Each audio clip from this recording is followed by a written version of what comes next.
Merci à tous de votre présence. Je vois que vous êtes le noyau dur, désireux et anxieux, je l'espère, d'entendre les réponses que nous aurons apportées à la question qui vous est posée sous les yeux. Je remercie aussi, nous remercions Contact Entreprise, évidemment, et particulièrement Emmanuel de Rênal, Jean-Paul Joannel, Marie-Pascale Marot-Desgrottes et Steve Chalonneau, qui ont permis à cet événement d'être et permis aussi aux revenants de revenir. Et ils reviennent en force, puisque Mireille Jardin est aujourd'hui auprès de nous pour que nous puissions vous parler de réserve de biosphère. Alors j'imagine que vous vous demandez depuis le début ce qu'est une réserve de biosphère.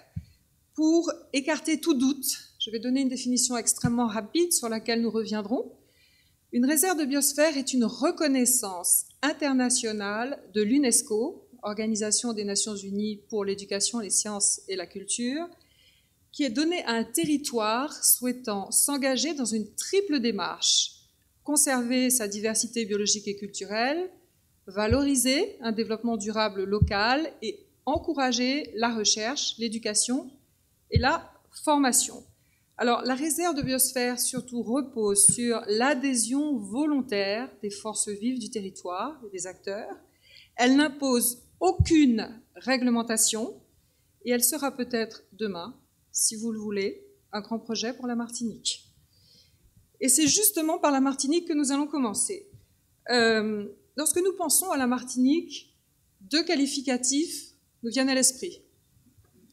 L'île aux fleurs, Madinina en langue caraïbe, et puis l'île des revenants, car du XVIIe siècle à nos jours, de Jean-Baptiste Dutertre, auteur d'une histoire générale des Antilles, à Aimé Césaire, auteur de Cahiers d'un retour au pays natal, la Martinique a toujours été inspiratrice d'une grande passion d'y retourner. Pourquoi ? Je dirais parce que les atouts de la Martinique sont innombrables et extraordinaires. La Martinique est un trésor et une des plus belles îles de la Caraïbe. C'est un trésor terrestre et marin.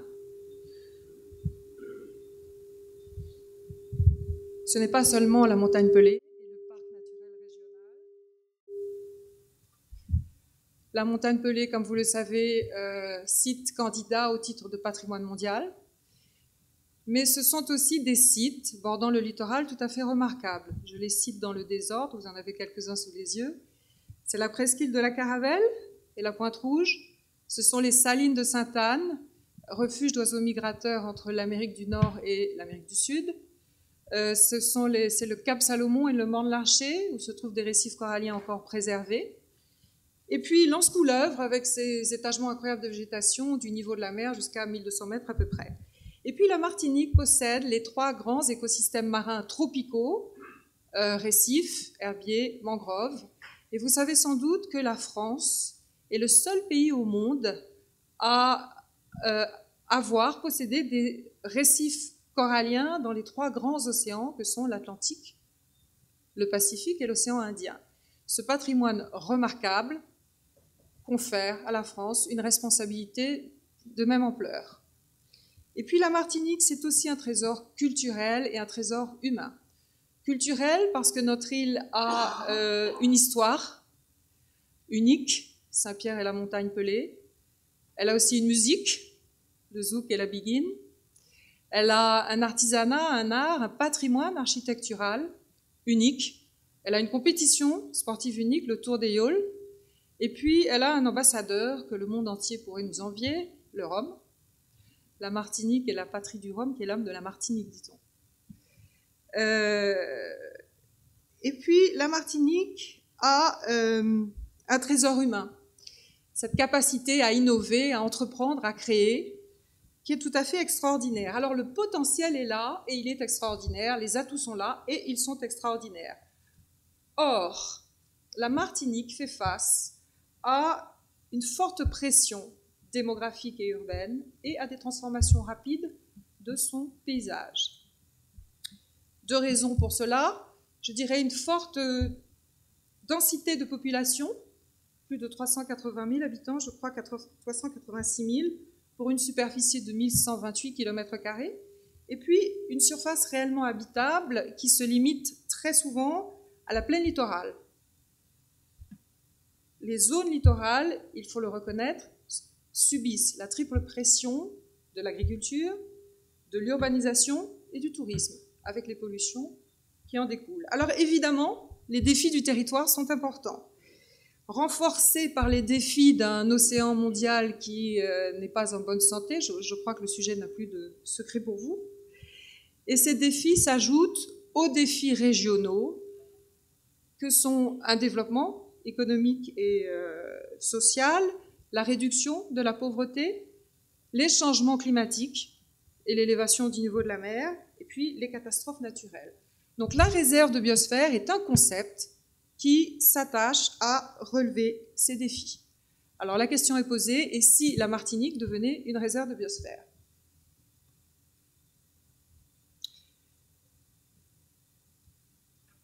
Qu'est-ce qu'une réserve de biosphère, en dehors de la définition rapide que j'en ai donnée? Je dirais que c'est la réponse de l'UNESCO à deux questions majeures. Comment limiter l'érosion des ressources et de la biodiversité, et comment répondre aux aspirations de développement des populations. Une réserve de biosphère, je reviens très rapidement sur ce que j'ai dit, est donc une reconnaissance internationale de l'UNESCO au titre d'un programme. Il y a le programme du patrimoine mondial, il y a le programme Hommes et Biosphère, donné donc à un territoire qui souhaite entamer une triple démarche. Conservation, pour revenir, conservation de la diversité biologique et culturelle, développement durable, local, et recherche, éducation et formation. Donc, c'est un outil, un concept qui encourage une culture de protection et du développement durable. Comme je l'ai dit, elle fait l'objet d'une adhésion volontaire des acteurs du territoire, et elle a la particularité donc de ne pas imposer de réglementation. Juste pour rappeler le contexte, le programme Hommes et Biosphère est un des plus anciens et des plus importants de l'UNESCO. Le concept est né en 1968, c'est une date qui, je pense, vous rappelle quelque chose, lors de la conférence de la biosphère organisée par l'UNESCO à Paris. Et cette conférence a reconnu que l'utilisation et la conservation des ressources devaient s'accorder et non s'opposer.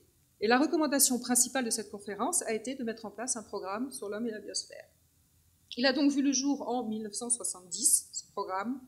Il rassemble aujourd'hui 669 réserves de biosphère dans 120 pays.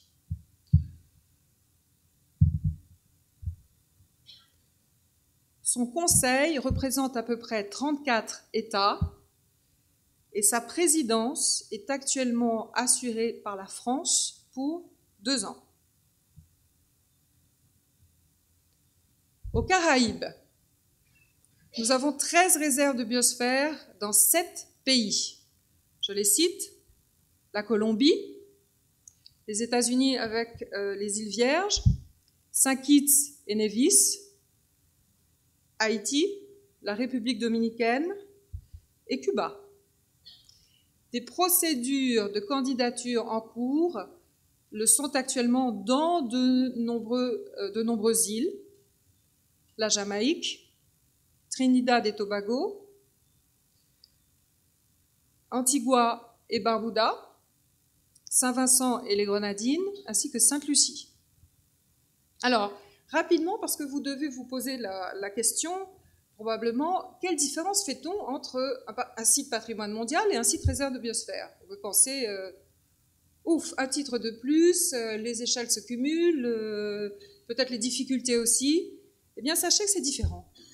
Un patrimoine mondial protège un site universel, exceptionnel, et a une obligation de résultat qui est de maintenir le site en état de préservation, en bon état de préservation. La réserve de biosphère, elle, protège la biodiversité dans son ensemble et elle associe tous les acteurs dans une démarche de développement durable.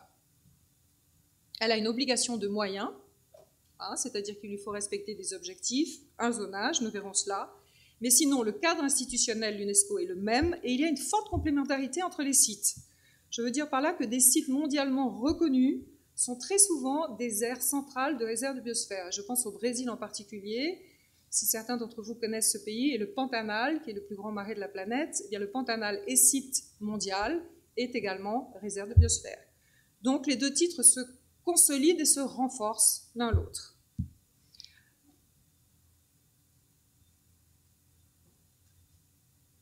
Alors, quelles fonctions et quel zonage pour une réserve de biosphère? Les fonctions, comme on l'a vu, correspondent à une triple démarche du territoire. La première est de conserver la diversité biologique et culturelle. Qu'est-ce que cela signifie? Eh bien, la diversité biologique, c'est la diversité des paysages, des écosystèmes, des espèces. Vous savez, nous en avons déjà parlé lors de la conférence du mois de juin, dédiée à l'océan, que la Martinique est un haut lieu de biodiversité, c'est-à-dire un territoire qui concentre un nombre exceptionnel d'espèces, mais qui subissent des dégradations exceptionnelles d'habitat. C'est pourquoi les aires protégées, les parcs régionaux ou nationaux sont très souvent des aires centrales de réserve de biosphère. Conserver la diversité culturelle, qu'est-ce que cela signifie? Cela signifie conserver la diversité des cultures humaines. Il existe un lien entre diversité culturelle et diversité biologique. Et là, je pense en particulier aux peuples indigènes qui vivent sur et de leurs terres depuis des générations et qui ont contribué à maintenir la diversité biologique sur leur territoire.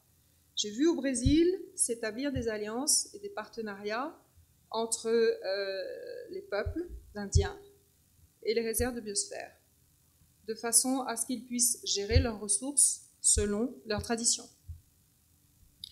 Et puis, la réserve de biosphère, c'est valoriser un développement durable local. On ne se contente pas de protéger une biodiversité, menacée ou pas, mais on valorise un développement durable local. Alors, juste pour rappel, le développement durable, on en parle beaucoup, on ne sait pas toujours ce que c'est.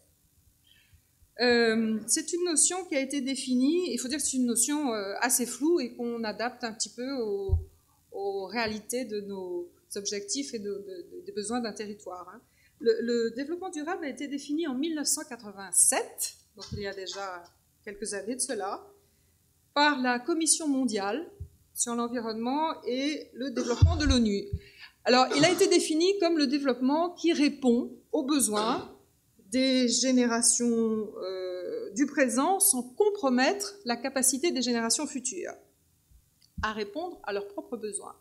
Donc c'est une idée dynamique, évidemment, qui a 4 pieds, l'économie, l'environnement, le social et le culturel. Et parvenir à un équilibre acceptable entre ces 4 pieds est un défi. Un défi auquel la réserve de biosphère tente de se rapprocher et répondre le plus possible. Parce que dans une réserve de biosphère, on évite le développement d'activités prédatrices. Et on aide au développement économique et social. De quelle façon? Eh bien, on assure la promotion des savoir-faire locaux, des activités locales et des produits locaux. Et puis, on assure le développement de projets innovants, adaptés aux priorités du territoire, de façon à le revitaliser en termes d'emploi et à fixer les jeunes. Donc, penser réserve de biosphère, c'est penser dans une gestion de durabilité. Et puis, le troisième élément qui est important, c'est que la réserve de biosphère encourage la recherche, l'éducation et la formation. Alors, la recherche, eh bien, qu'est-ce que c'est? C'est comprendre comment fonctionne un écosystème, tout simplement, comment fonctionnent les espèces. Alors, j'ai vu, là je cite le cas brésilien, j'ai vu dans les réserves de biosphère du Brésil des bourses d'études UNESCO accordées à des étudiants, des jeunes scientifiques désireux de poursuivre leur recherche dans le cadre, justement, des réserves de biosphère. Et puis, D'une façon générale, la réserve de biosphère encourage l'éducation et la formation des jeunes et du public. Alors cela signifie quoi? Eh bien, ça signifie qu'on voit des écoles, des jeunes s'engager dans des opérations de mobilisation, de sensibilisation, dans des projets éducatifs, dans des brochures éducatives même, rédigées par exemple sur les récifs coralliens, ou dans des programmes de production audiovisuelle destinés à faire connaître leur environnement. Et ils s'y engagent avec beaucoup de cœur, croyez-moi. Et puis j'ai vu aussi des jeunes se former, par exemple, à l'agroforesterie, la réhabilitation des territoires dégradés, l'écotourisme, des jeunes sortir de la marginalisation, parce que grâce à cette formation, ils obtenaient un diplôme en main, et à ce moment-là, ils s'engageaient, j'allais dire, dans ce qu'on appelle les éco-jobs. Mais c'est qui leur permettait de sortir d'une situation qui était extrêmement difficile pour eux et de démarrer un emploi. Alors, pardon.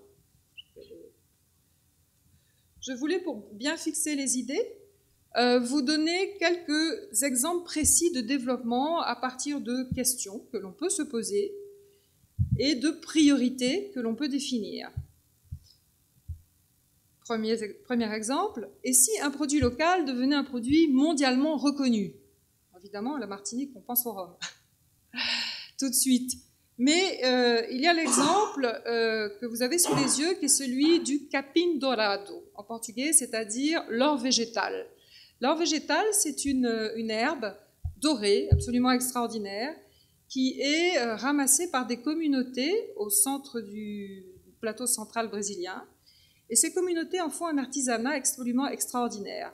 Grâce à la réserve de biosphère du Cerrado, dans laquelle elle se trouve, elle a pu donner à cet artisanat une visibilité régionale, nationale, puis internationale, puisque ce produit a traversé l'océan pour être exporté en Europe il y a environ 4 ans de cela, avec une triple conséquence. D'abord, des améliorations des conditions de vie des populations, des communautés qui la produisent.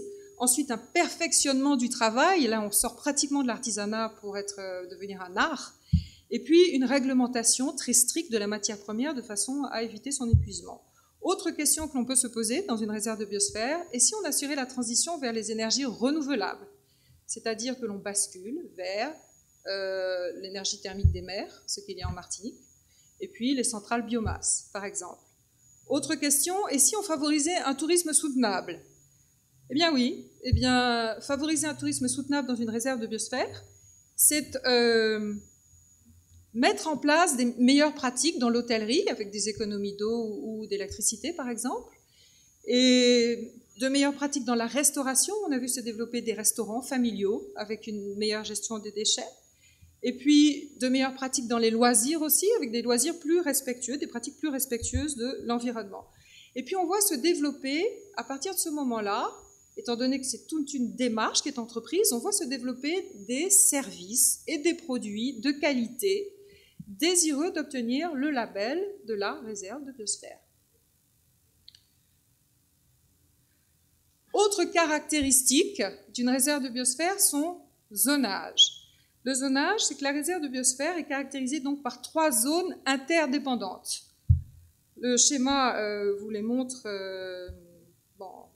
de façon très théorique, c'est-à-dire que vous avez une aire centrale qui est en mauve. Cette aire centrale comprend un écosystème légalement protégé. C'est un parc, c'est une aire protégée, qu'elle soit marine ou terrestre. C'est dans cette aire centrale que se tiennent les activités de suivi scientifique, par exemple. Autour de l'aire centrale, vous avez la zone tampon. Zone tampon, pourquoi? Parce qu'elle entoure l'aire centrale de façon à réduire les effets négatifs des activités humaines sur le noyau dur. Et c'est là que sont développées généralement les activités de recherche, et puis les activités d'éducation et de formation, ainsi que les activités qui, par nature ou par essence, sont déjà soutenables.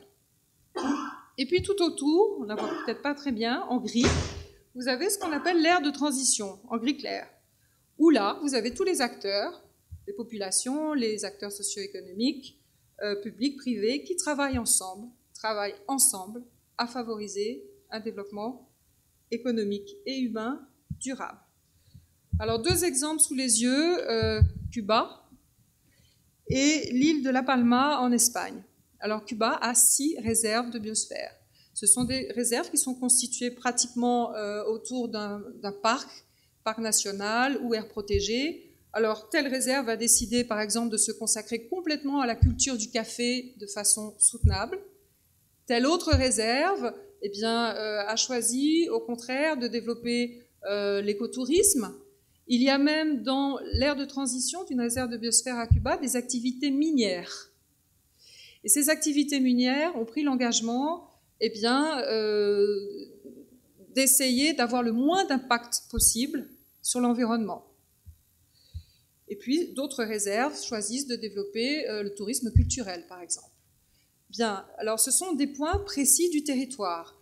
L'île de La Palma, en Espagne, a décidé d'être entièrement réserve de biosphère, avec le dessin que vous avez sous les yeux. Ce sont vraiment des choix de territoire. Le zonage est dessiné en fonction de la réalité du territoire et en concertation avec les acteurs. Alors, pour que cela fonctionne rapidement, eh bien, c'est évident que l'UNESCO propose une feuille de route avec des poteaux indicateurs, si je peux appeler ça comme cela. Il y a 2 textes de référence qui sont la stratégie de Séville et le cadre statutaire.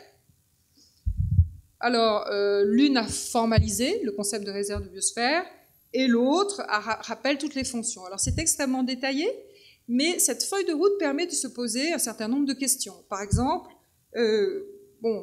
quels sont les intérêts des différents acteurs, des différents partenaires dans ce projet? Quelles sont les priorités que l'on veut définir? Quels sont les produits que l'on veut valoriser? Comment peut-on utiliser une réserve de biosphère pour la recherche ou pour l'éducation, par exemple? Et puis, comment encourager les activités durables? Comment produire du matériel d'information? Cet élément est aussi important.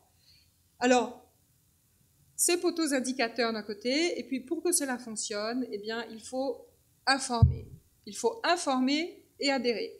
Informer, ça veut dire informer toutes les forces vives du territoire, que ce soit les populations, les communautés locales, les acteurs publics, les acteurs privés, les entreprises, les responsables d'associations, les scientifiques, j'allais dire tout le monde est concerné. Et il faut qu'il y ait une adhésion je ne dis pas de la totalité, ça n'est pas toujours, c'est assez exceptionnel, hein, mais au moins d'une grande diversité d'acteurs et de leur majorité. La réserve de biosphère est construite par un maximum d'acteurs. Et puis, comment est-elle gérée? Eh bien, c'est un outil qui est très flexible. Hein. Elle est gérée tout simplement, elle détermine sa propre structure, sa structure de gestion, où sont représentés les différents acteurs. Et cette structure, elle définit une politique, un plan de gestion pour le territoire, et elle mobilise auprès des bailleurs internationaux les financements qui lui sont nécessaires. Enfin, il faut savoir que la réserve de biosphère, eh bien, elle procède à un examen périodique tous les 10 ans, de façon à faire le point sur son état et son fonctionnement, ce qui est une bonne occasion de rediscuter entre acteurs.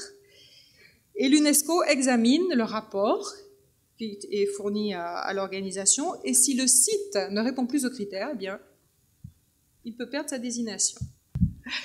Enfin, dernier aspect, question essentielle, quels sont les bénéfices majeurs que peut apporter un territoire à une réserve de biosphère? Ils sont au nombre de 5. Le premier qui est d'importance, c'est qu'une réserve de biosphère offre un espace de coopération.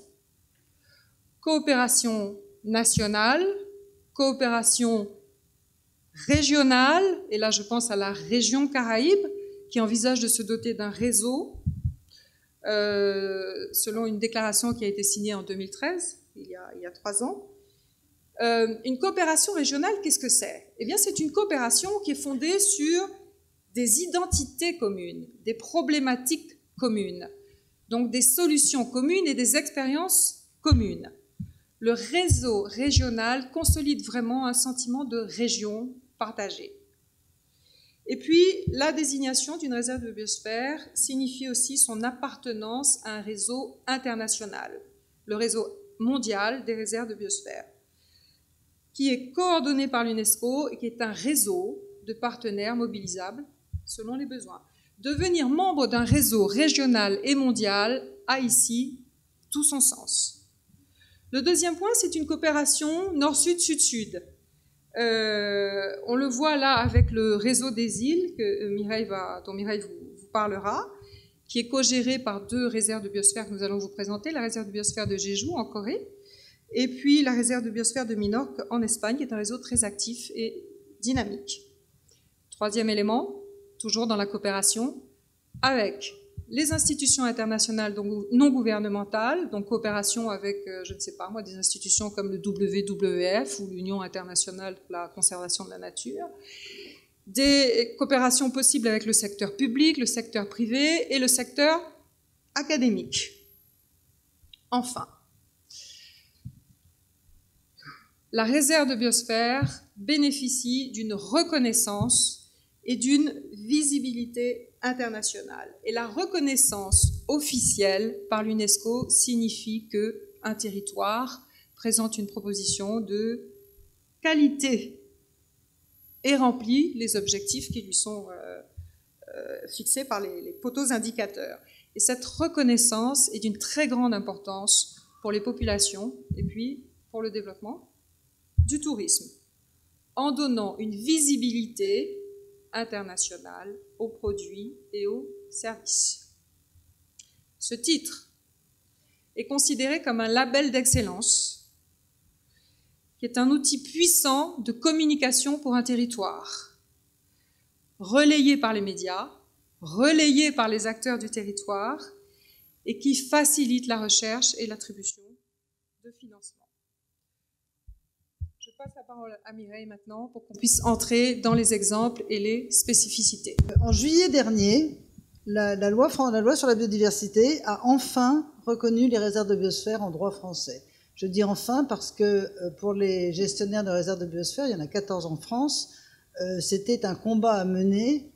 Le fait que les réserves de biosphère n'étaient pas reconnues en droit leur posait des problèmes, et c'est d'ailleurs un député d'une des réserves de biosphère françaises, celui de la Dordogne, qui a porté l'amendement que vous avez sous les yeux et qui est intéressant à plusieurs titres.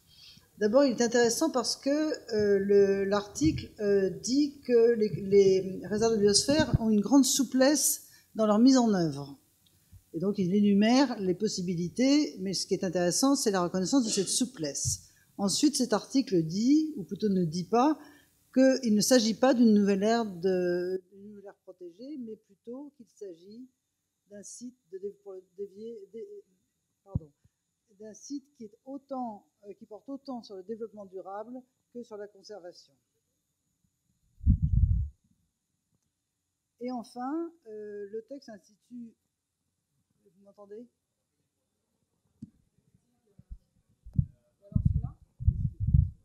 D'accord. Pardon. Je retiens. Ça va mieux ? Vous m'entendez mieux ? Non. C'est la partie la plus intéressante. Non, je ne pense pas. Oui, là, vous m'entendez ? Celui-là ? Oui. Bon. Donc, je disais que la loi qui a été votée en juillet dernier permet enfin aux réserves de biosphère d'être reconnues en droit français, et que cet amendement a été porté par un député d'une des réserves de biosphère la plus grande et la plus importante au point de vue du territoire et de la population, qui est le bassin de la Dordogne.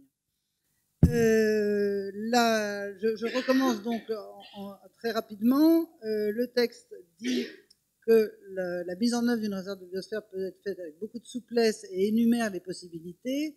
Il dit également qu'il ne s'agit pas d'une nouvelle catégorie d'aires protégées, puisque les réserves de biosphère portent autant sur le développement durable que sur la conservation. Et ça, c'est assez fondamental.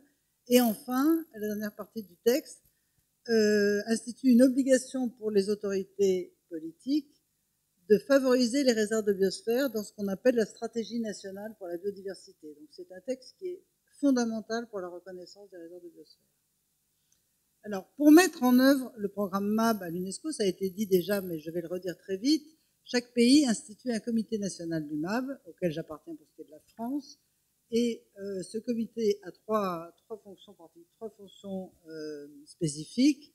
D'une part, il anime et il renforce le réseau des réserves de biosphère françaises, et d'autre part, il développe des coopérations internationales et reçoit éventuellement des visiteurs d'autres sites au plan mondial pour venir visiter les réserves de biosphère françaises. Par exemple, récemment, nous avons reçu une délégation du Liban et une autre d'Argentine qui voulaient voir ce qu'on faisait dans nos réserves de biosphère. Donc ça, c'est la fonction du comité MAB, c'est de faciliter ces échanges.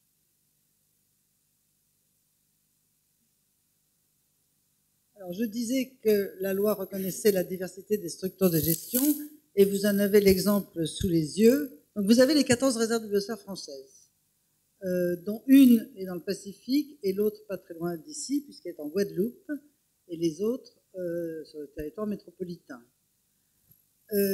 Tous les types d'écosystèmes sont couverts, puisque vous avez des zones humides, au nord, par exemple, l'Audomarois, et au sud, en Camargue.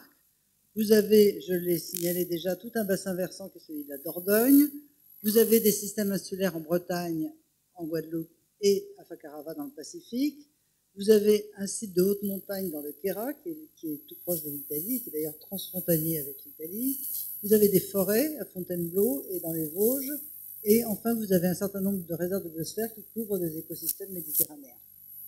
Donc, à la diversité des écosystèmes représentés, il y a également, comme la loi le précise, une diversité des structures de gestion, puisque dans la liste que vous avez sous les yeux, vous pourrez constater que 6 réserves de biosphère sont gérées par des parcs naturels régionaux, une par une coopération entre un parc régional et un parc marin, 2 par des parcs nationaux, c'est le cas de la Guadeloupe, 3 par des syndicats mixtes, une par un établissement public, c'est la Dordogne, et une par une association type 1901 qui a été créée pour l'occasion, c'est Fontainebleau, je vais y revenir bientôt.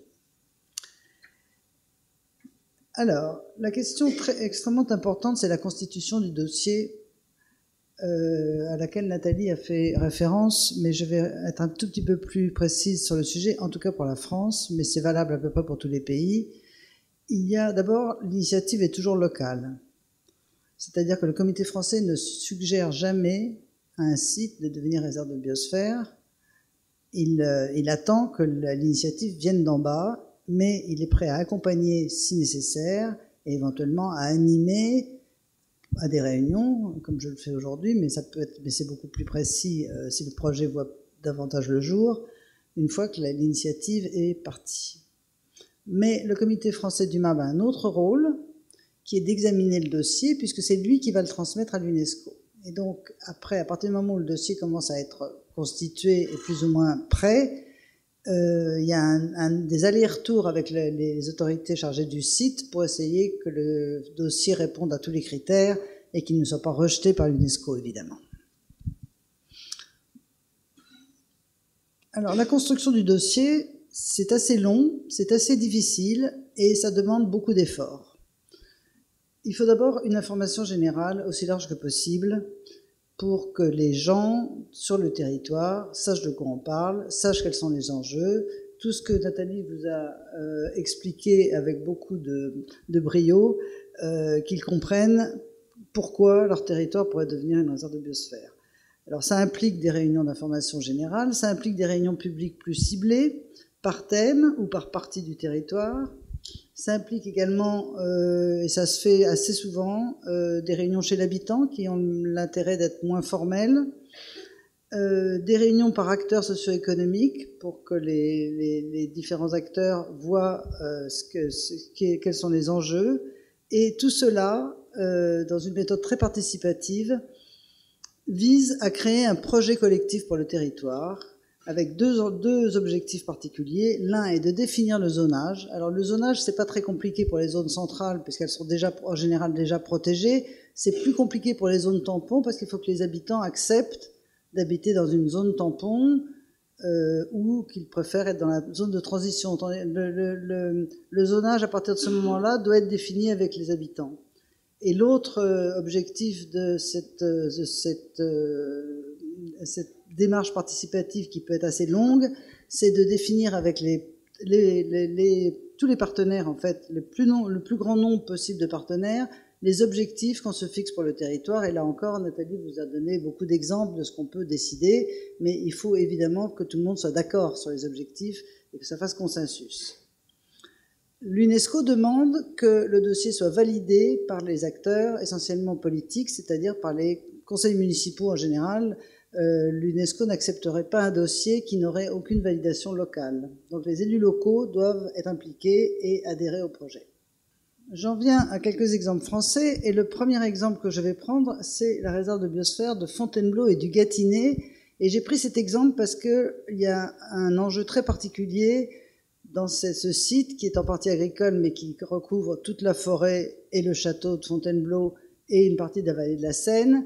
C'est sa proximité de Paris, et donc le nombre considérable de visiteurs qui s'y rendent chaque jour, puisqu'on compte 17 millions par an. Alors là, l'enjeu était vraiment de mobiliser les acteurs socio-économiques dans le secteur du tourisme pour qu'ils essaient de développer un écotourisme et de limiter, je dirais, les impacts négatifs de ce flux touristique. Je l'ai déjà mentionné, une association a été créée. C'est un moyen assez original de gestion du territoire, parce que c'est une association qui a été créée avec d'une part l'ONF et d'autre part la partie parc naturel régional. Et à cette association il y a également un conseil scientifique qui est très actif parce qu'il travaille beaucoup sur les impacts du tourisme sur les écosystèmes, et un troisième organe qui est extrêmement original, qui est un conseil d'éducation et de citoyenneté qui est composé à la fois d'élus et de techniciens et qui travaille sur la concertation et les liens avec les visiteurs.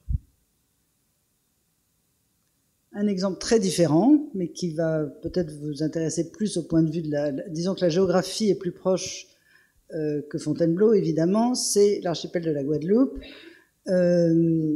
qui a été étendu en 2014. Nathalie a tout à l'heure mentionné cette obligation d'avoir un examen périodique tous les 10 ans, et à cette occasion, il arrive assez fréquemment que les sites soient revus, étendus, ce qui a été le cas pour l'archipel de la Guadeloupe. Donc, c'est un parc national, et les limites de la réserve de biosphère sont également celles du parc, qui comporte une partie marine non négligeable, puisqu'elle fait presque 140 000 hectares. Lorsqu'on a envoyé le dossier d'examen périodique à l'UNESCO, la conclusion de l'UNESCO a été de dire est-ce que vous pouvez réfléchir à la possibilité d'étendre à l'île tout entière. Donc je pense que les autorités du parc de la Guadeloupe, qui malheureusement n'ont pas pu venir mais qui étaient pressenties, travaillent à cette hypothèse pour essayer de voir s'ils peuvent étendre la réserve de biosphère à toute l'île. Alors quelques données techniques sur la Guadeloupe. Beaucoup est fait en matière de réhabilitation du littoral et de sensibilisation scolaire, et également d'ailleurs de quelque chose sur lequel je reviendrai tout à l'heure, qui s'appelle les trophées des réserves de biosphère.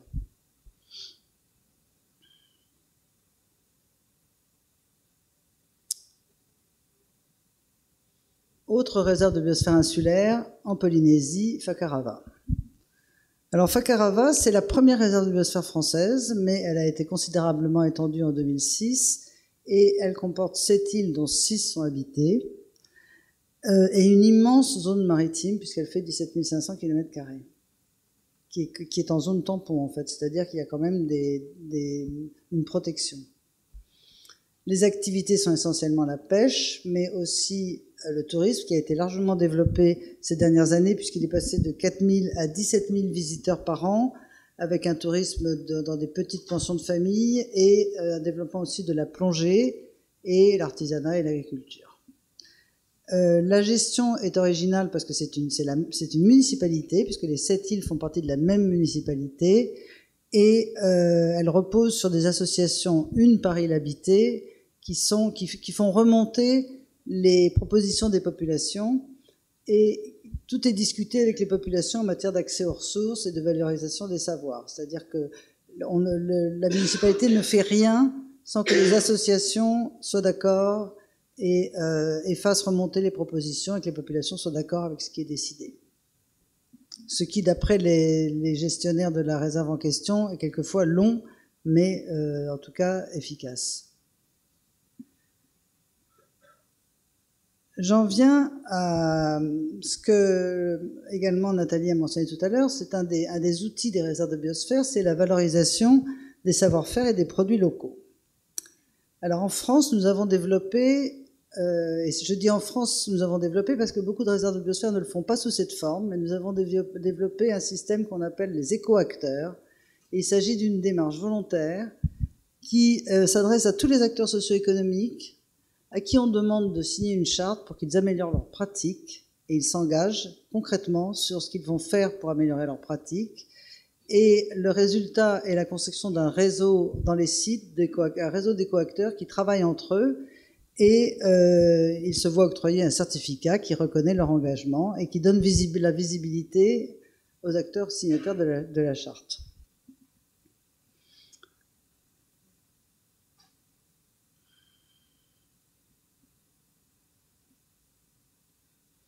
Alors, il y a 3 réserves de biosphère qui ont commencé à développer, c'est assez récent, hein, qui ont commencé à développer ce système donc, de démarche d'éco-acteurs avec un soutien de l'Union européenne. Et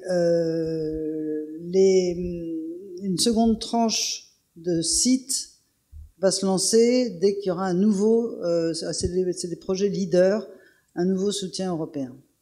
Alors, les 3 premières sont le Mont Ventoux, l'initiative en fait est venue des entreprises viticoles et donc pas mal de vignerons ont signé la charte et sont devenus éco-acteurs. Il y a également un fabricant de nougat, ça c'est dans la région, et puis des associations de protection de la nature. Donc tous ces gens apprennent à se connaître et à travailler ensemble.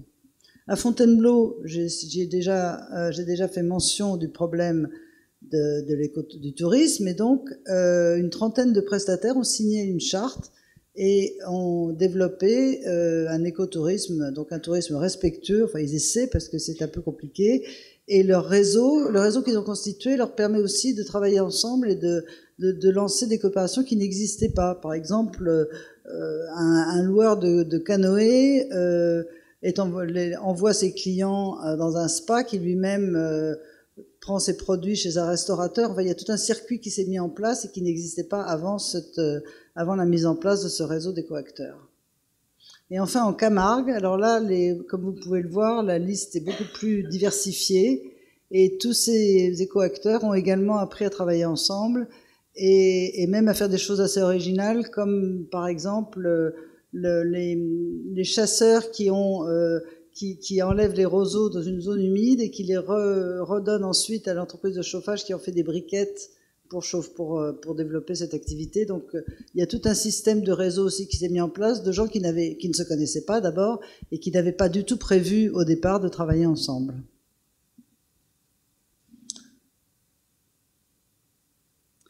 Autre système français, alors là complètement français parce que je ne crois pas qu'il y ait d'autres exemples, comme ça en tout cas, c'est un système de trophées, c'est-à-dire que les réserves de biosphère octroient des trophées à des initiatives qui peuvent venir soit de particuliers, soit de collectivités locales, soit d'associations, et qui sont des projets plus ou moins ambitieux, plus ou moins importants, mais toujours extrêmement originaux et sympathiques, beaucoup dans le milieu scolaire. Et tous ces gens donc concourent, il y a chaque année une remise de trophées, et la remise officielle est faite par l'UNESCO, par le secrétaire du MAB international. Et là, vous avez nos amis de la Guadeloupe qui avaient reçu le trophée pour des réhabilitations et la construction de barques traditionnelles. J'en viens aux coopérations, et comme cela vous a déjà été dit, pardon de répéter, enfin, je l'illustre disons autrement, l'idée de la réserve de biosphère, c'est quand même l'appartenance à un réseau, ou plutôt à plusieurs réseaux. Alors d'abord, il y a un réseau national, et chaque année, les réserves de biosphère françaises se réunissent, et elles envisagent, la prochaine réunion est envisagée en Guadeloupe, et tous les sites viennent, sauf quelquefois une exception, et parlent de tous les projets et problèmes qu'ils ont en commun. Donc il y a beaucoup de choses qui sont débattues à ce moment-là, ça dure en général 3 jours.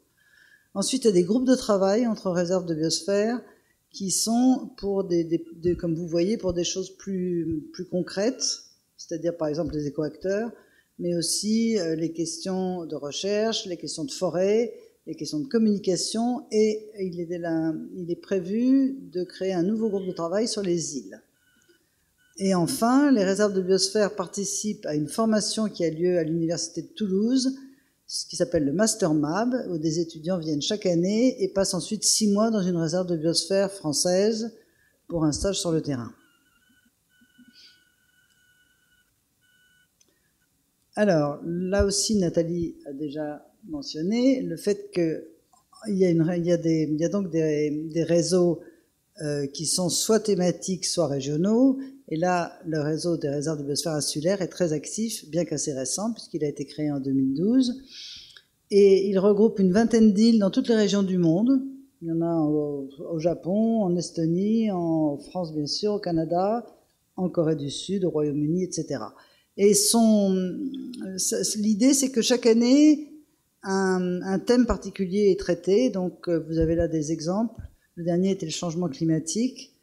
Et le réseau est co-géré par 2 réserves de biosphère, qui sont donc celles de Jeju en Corée du Sud et de Minorque en Espagne.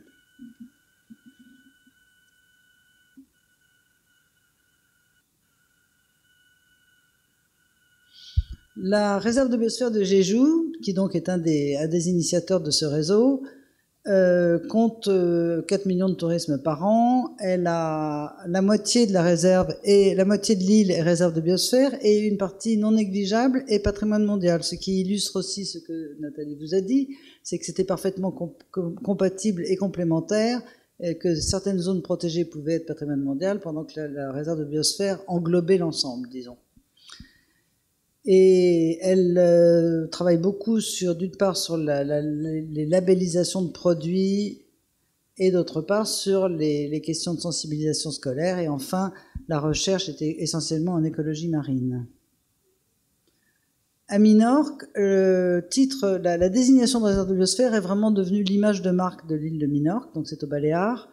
D'ailleurs, quand on arrive à l'aéroport, on voit marqué, il y a un grand panneau qui dit Minorque réserve de biosphère.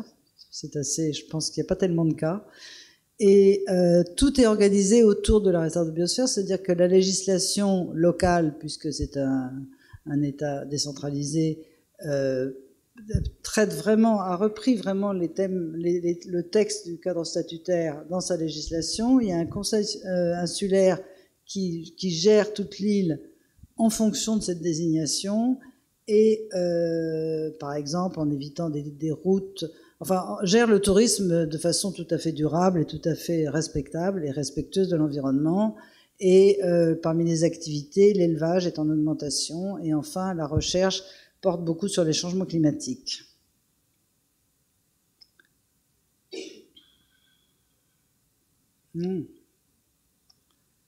Dernière réserve de biosphère insulaire qui a été également mentionnée par Nathalie, c'est celle de Seaflower en Colombie, où là, le problème est essentiellement le tourisme de masse et la dégradation des coraux. Et donc, il y a un programme important qui a d'ailleurs reçu un label de l'UNESCO, enfin, qui a reçu un label de l'UNESCO particulier pour la qualité de ce travail, qui était sur la gestion intégrée des zones côtières. Et la recherche porte essentiellement sur les changements climatiques également. Alors, la dernière chose, c'est donc cette coopération régionale possible dans les Caraïbes, que Nathalie a également mentionné, et qui n'est pas encore en place, mais qui prend quand même, dont on pense qu'elle va sans doute progresser, puisqu'elle a été déjà prévue à Saint-Kitts en 2013, et que le bureau de l'UNESCO à la Jamaïque tient une réunion en février prochain, avec l'idée de lancer donc ce réseau qui s'appellerait CaribMab.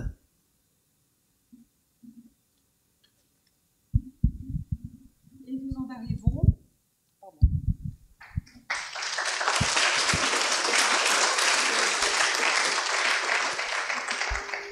Je dirais que mettre en place une réserve de biosphère dans une île a une signification particulière. Pourquoi? Parce que c'est dans les milieux marins et côtiers qui subissent des transformations rapides et de forte pression que rechercher un équilibre durable est le plus délicat et difficile. Face aux défis dont nous avons parlé, les réserves de biosphère, il faut le savoir, ont accumulé une expérience considérable en matière de pratique de développement durable et de conservation de la diversité biologique et culturelle. Il faut les voir comme un projet fédérateur et générateur de développement qui montre la voie vers un avenir plus soutenable où les populations sont les premières forces agissantes. Pour avoir une Martinique ouverte sur la Caraïbe, sur le large et sur le monde. Une Martinique qui voit grand, qui valorise sa richesse naturelle, culturelle et humaine, ses savoirs, ses produits et ses projets à l'échelle internationale, une volonté commune et convergente est nécessaire. Tout comme les talents et l'implication de tous pour traduire ce projet en actes. Comment cela s'appelle-t-il quand un autre monde devient possible? Cela porte un très joli nom. Cela s'appelle l'aurore. Merci.